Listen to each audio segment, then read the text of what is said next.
Starry River, Chapter 28. Ip. The toad gave a pitiful moan in Mr. Shan's hands. Its belly still flashed green from fireflies, but it was less noticeable in the brightly lit dining room. Rindy and his rescuers were sitting at a table, and all of them looked down sadly at the toad. The tea Rindy was drinking moistened his mouth, but his throat felt tight and dry. The night murmured grief-filled noises. Rindy had never imagined the toad could mean so much to him. Fang and Lou had not been careful during their terrified flight out of the inn. The toad had tried to find refuge as the violent storm of plates and wines fell around it, but it could not escape Fang and Lou's stomping, clumsy feet. Its back leg was flattened, a misshapen appendage. "Can we fix it?" Malin said softly. Master Chow shook his head. "We'll have to cut the leg off," he said. "Cut it off," Pei said, horrified. "You can't cut it off." "We have to," Widow Yan told them. "It'll be better for the toad." "No," Rindy said, shaking with sudden fury. "You can't." Pei and Rindy stood side by side as if soldiers preparing for battle. Rindy clenched his teeth and his hands had formed into fists. Madame Chang led them away from the table. "Sometimes the best decision is a painful one," she said to them. Pei looked back at the table and turned white. Rindy followed her gaze and saw Master Chow taking out his sharpest knife. "No!" Rindy shouted, but Madame Chang stopped him before he could move. He tried to beat his fists at her, but she easily caught his hands and held them still. Her fingers, firm but gentle, were like cool water on a burn. The sky gave a sorrowful cry. "Rindy," Madame Chang said, her calm eyes bringing him to stillness. "Sometimes the best decision is a painful one, but it is never one made out of anger." Madame Chang sat him and Pei down, facing the windows. "Remember the story I told you of Wang Yi and his wife, the Moon Lady? How she took his pill of immortality and ended up on the moon? He only began to make good decisions when his anger left." "Did he?" Pei said, but she was obviously still thinking about the toad. "Yes," Madame Chang said. The story of Wang Ying's dream. When Wang Ying, his wife, jumped to the moon and out of reach, Wang Yi was very angry. In his anger, he destroyed her possessions and married new wives and forbade anyone, even his children, to mention her. But his anger did not lessen, and he could not forget her. So he had pictures painted of her as a toad and told mocking stories of her being a grotesque creature that swallowed the moon. But his laughter held no joy, and every evening he cursed the moon. His malice at the moon seemed only to fall back upon him, for it was his nights that became cursed. When he lay down to sleep at night, he felt as if his bed were made of hot coals. He could not rest. When he did sleep, he was plagued by nightmares. He was tormented of images of screaming people, dead animals, and bloody claws. Soon his days and nights were filled with misery. Finally, one night, during a fitful slumber, Wang Yi had a different dream. In his dream, an old man sat cross-legged in front of him, as if waiting. As Wang Yi approached, the old man stood up and began to walk away, gesturing Wang Yi to follow. The old man guided Wang Yi across a flat stone land, completely empty, except for 2 palaces side by side. The palaces were splendid and magnificent, with blue tiles that shone like the sunlit sky, and walls as smooth as polished jade. Both palaces were exactly the same, except for the gold signs above the doorway. One sign said misery, and the other said joy. The old man led Wang Yi into the palace marked misery. When they entered, they found themselves in a grand dining room, where a lavish banquet was served. A rich, savory aroma filled the air from platters spilling over with food. The long table was hidden by all the delicious delicacies: bamboo shoots finely cut like plucked chrysanthemum petals, slices of duck with crisp amber skin, golden soup, and pieces of deep red pork shining as if lacquered, and the abundance was overwhelming. However, the room was filled with shrieks of frustration and fury, and all the guests were gaunt and thin, and they all had 5-foot-long chopsticks. And because the chopsticks were so long, it was impossible for the food to reach their mouths. When they tried to eat using something other than the long chopsticks, the food disappeared. It was obvious the food could only be eaten with chopsticks.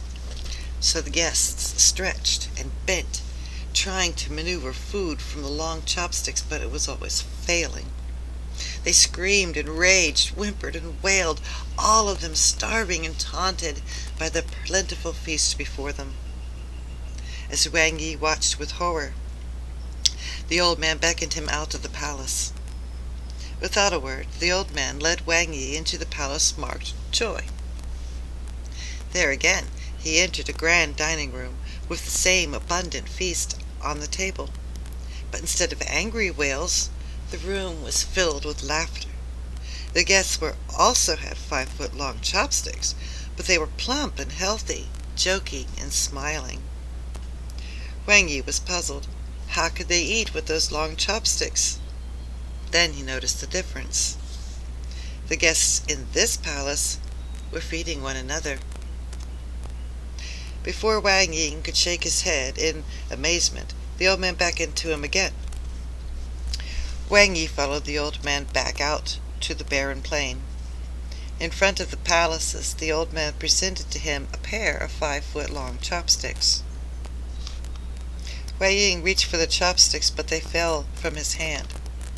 He tried to pick them up from the ground, only to realize he had no fingers, only evil claws. They were the claws of a tiger. Wei Ying awoke from his dream in a panic.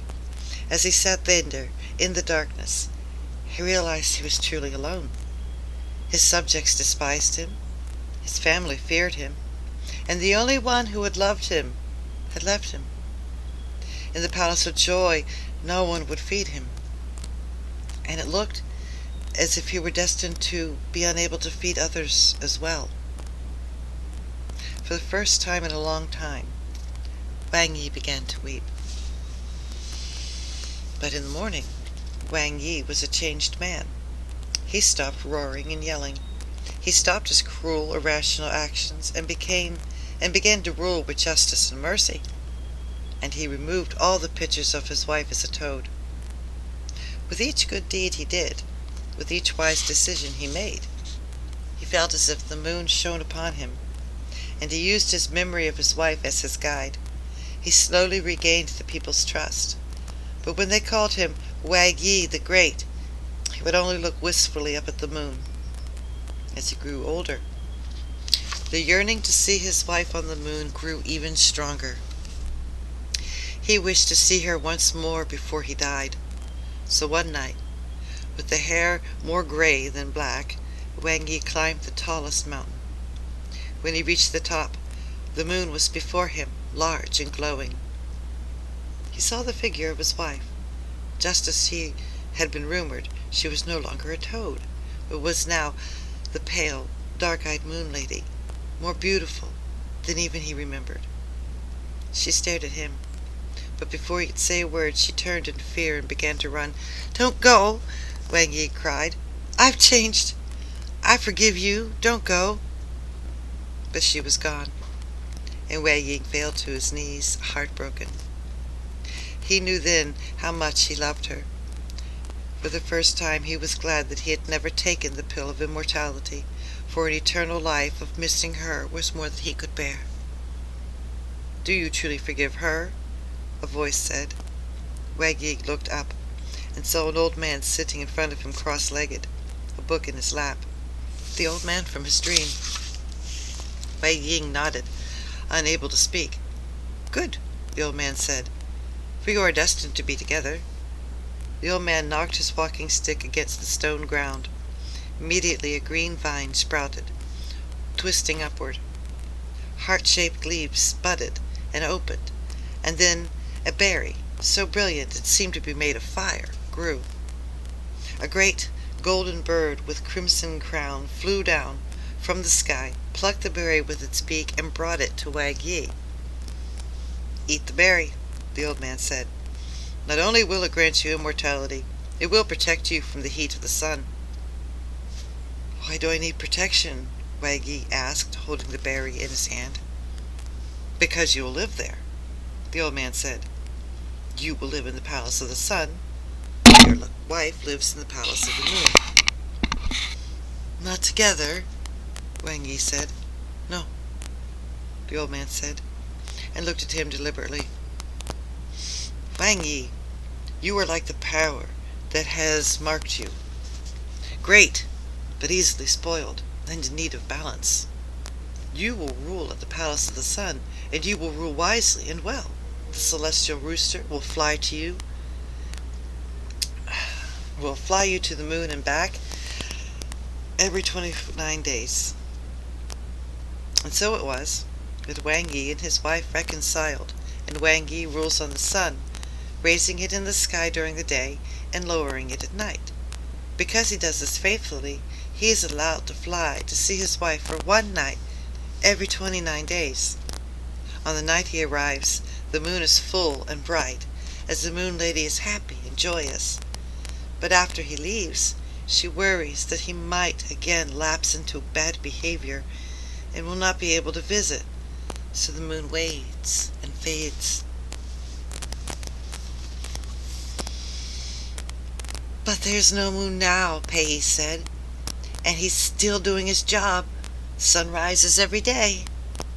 "Yes," Madame Chang said. "He's doing his job faithfully. The missing moon is not Wang Yi's fault. He is continuing his job, waiting for when he can visit her." "Is that why it's so hot out?" Pei said. "Is Wang Yi working extra hard because he wants to prove he's worthy to visit his wife?" "But if the moon is missing, where will he visit her?" "Maybe she's on the sun with him," Rindy said. "No," Pei scoffed. "She can't go to the sun. She didn't eat that berry. What happened to her when the moon disappeared?" "Well, she probably fell into the Starry River of the sky," Rindy said. "She could have fallen through the sky and landed on the earth. She could be anywhere. The moon could be anywhere." "Yeah," Pei said, now turning to Madame Chang. "Where's the moon? And where's the moon lady?" What she might have answered was lost, for at the moment there was a clatter behind them. "We are finished," Mei Lan called, as Master Chow and Widow Yan collected knives and other implements from the table. Rindy, Pei, and Madame Chang rushed back to Mr. Shan and the toad. "Is it all right?" Rindy asked, his throat returning to dryness. Mr. Shan held out the toad. The deformed, crushed leg was gone, and a cloth bandage was wrapped around the toad's body. The knight sighed again, but the toad no longer made anguished moans. It looked up with large eyes. "Three-legged toad," Mr. Shan said. Chapter 29. After going to bed late, Pei, Rindy, and Master Chow overslept the next morning. However, the Duke and his men were still sound asleep when they got up, which gave them plenty of time to remove all tracks of last night's adventure. Pei and Rindy swept and scoured Fang and Lu's room and gave it a good airing, for the odor of fermented tofu had not been improved by a night in the warm air. They threw Fang and Lin's coats into the right rag bag, and they buried the items found in Fang's small bag, matches, an evil-looking knife, and other various unpleasant-looking items in the yard. "Rindy," Pei said, as they patted the top of Fang's Fang's buried items. Why did those men kidnap you? Did they think you were going to warn the Duke about them? No, Rindy said. But then why? Pei pressed. Rindy hesitated. Hundreds of words came to his head, but none of them came out of his mouth. Fine, if you don't want to tell me, Pei said, mistaking his silence. She ran back to the inn, obviously hurt. No, wait, Rindy said, but it was too late. The back door had closed. Rindy sighed. Should he go after her? Rindy shrugged and followed. But there wasn't an opportunity to talk to Pei, as the dining room was full of activity. Duke Jay and his men had finally woken up and were demanding breakfast, even though it was lunchtime. Before Rindy could say a word, both he and Pei were hopping from table to table, and Master Chow was wiping his brow. The Duke and his men did not laugh or make jokes the way they had the evening. Had it only been an evening? Before. They were heavy-eyed and gruff, and the Duke was petulant, often closing his eyes in irritation and touching his temple with his fingers.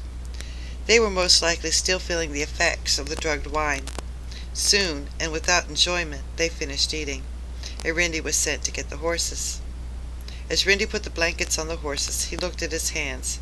Those aren't the hands of a rich boy, Fang had said. When Rindy first arrived at the inn, they had been soft and white as freshly steamed rice, and now they were sunburned and scarred. But they could still feel the richness of cloth. The silk of the horse blankets was cool and smooth against his skin, and the material was so fine that it did not even catch on the roughness of his fingers.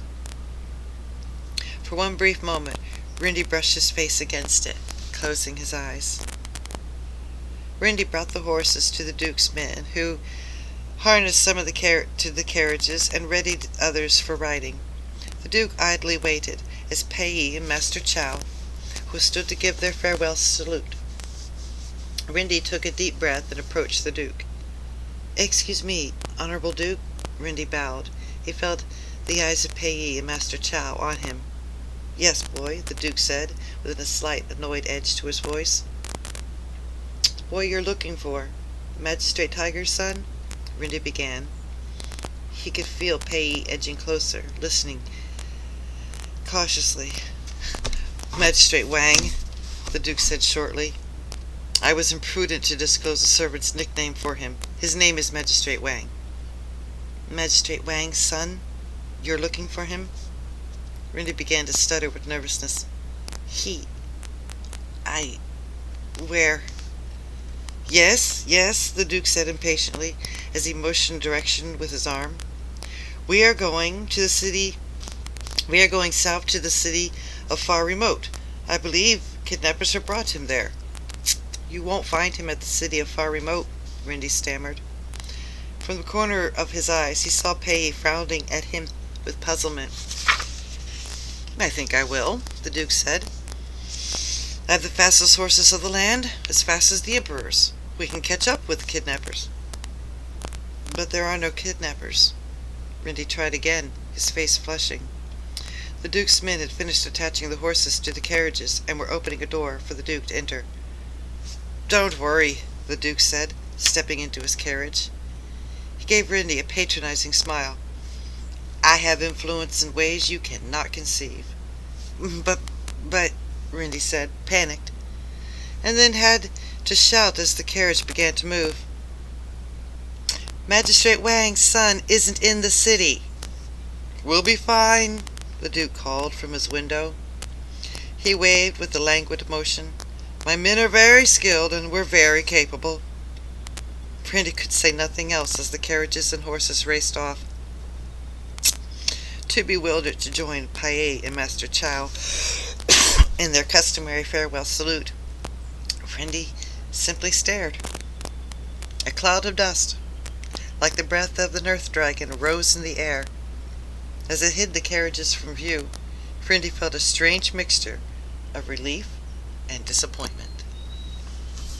Chapter 30. It was already late in the day when Rindy, Pei, and Master Chow turned back to the inn. They were quickly at work again, rushing to finish their regular chores. It was only Madame Chang and Mr. Shan sat down to dinner when they were able to rest. But instead of resting, Rindy stood. "Madame Chang," Rindy said, "I have a story I would like to tell." Rindy looked at him with the same curious expression she'd given him all day. But Madame Chang did not look surprised. She nodded. And Rindy began.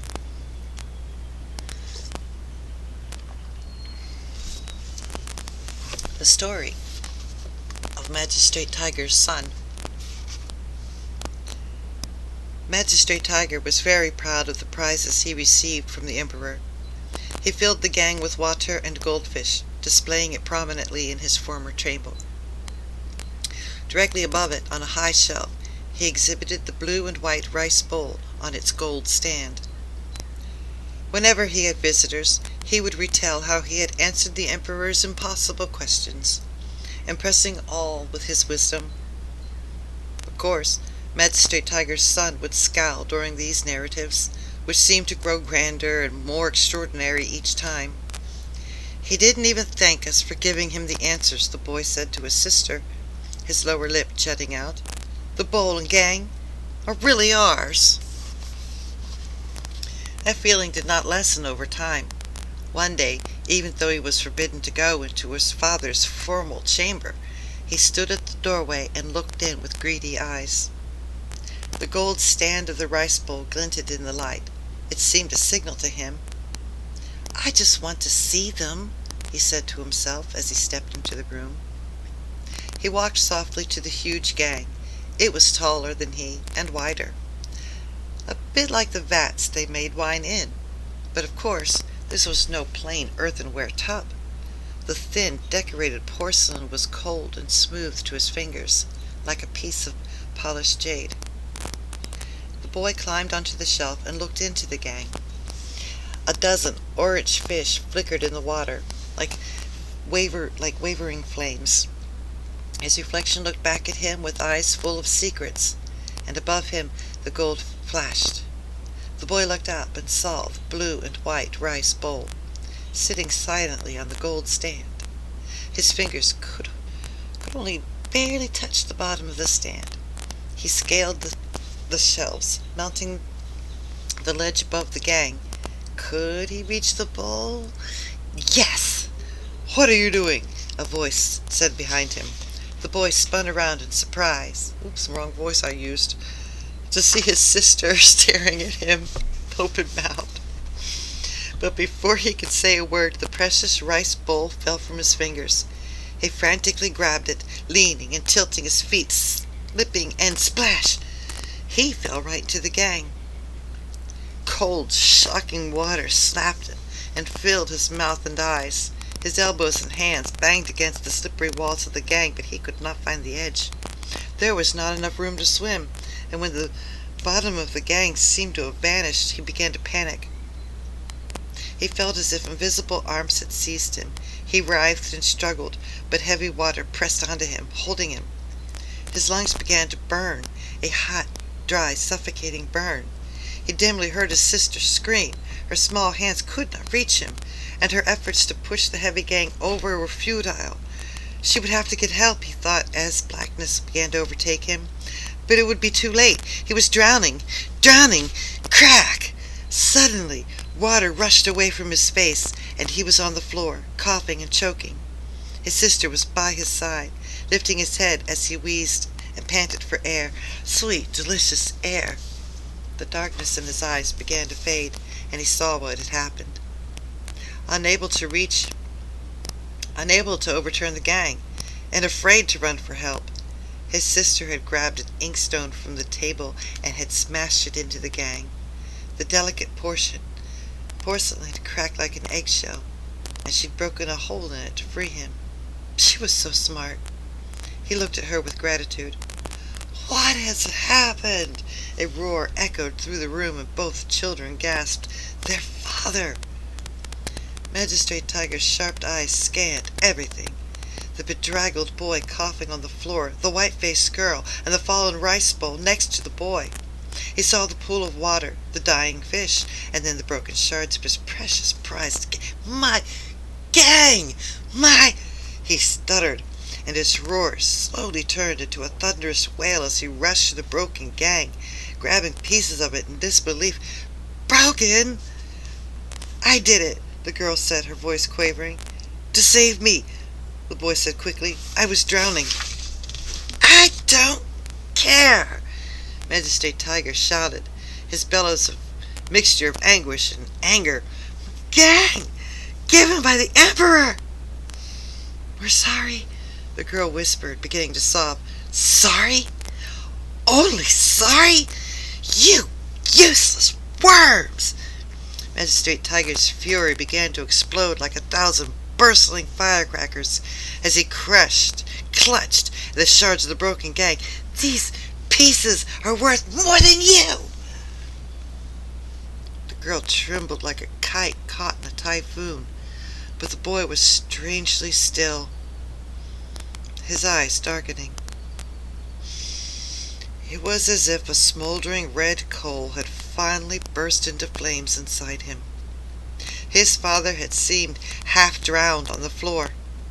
Had seen him half drowned on the floor, and yet he had run fast to the broken gang. Black bitterness gripped the boy, and a rage that matched his father's filled him. His mother had lied. His sister had lied. Everyone had lied.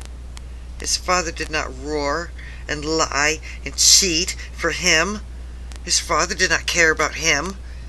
In fact, he cared more about the shattered gang. And suddenly, he hated all of them. He hated everything. He hated his mother, his sister, his father, his home. He wished everything would disappear. He wished he could disappear. And with that thought, the boy scooped up the wet but unharmed rice bowl and stood. And without another word, he walked out of the room, leaving the roars and sobs behind. That's not the end, is it? Peggy asked. Rindy shrugged. Like the room, the sky was quiet and waiting. It was sunset, and even though the sun had gone, down beyond the horizon, there was still light. What else happened? Peggy persisted. What did the boy do? Rindy opened his mouth, but no words would form. He ran away, didn't he? Madame Chang said gently. He ran away, unable to stay in a house where he was loved less than a piece of porcelain. Rindy could say nothing, and a myriad of pinks and oranges filled the sky. He probably went far with the money in his pockets, Madame Chang mused. But eventually, his money would run out. Again, Rindy could make no sound. The pink sky was turning purple, and a rose gold glow spilled into the room. Maybe he even sold his fine cloths and stowed away on carts and caravans, getting as far as he could, until he was poor and ragged and had nothing left, Madame Chang said. Except, perhaps, the good fortune to find someone willing to take him in as a chore boy. Tears welled in Rindy's eyes, and finally a noise formed in his throat, but it was a sob. It was the same sound of sorrow he heard so often on the wind. His eyes burned as the tears began to flow freely. So he did not see Pei, Master Chang, and the others draw near to comfort him. But he felt them all.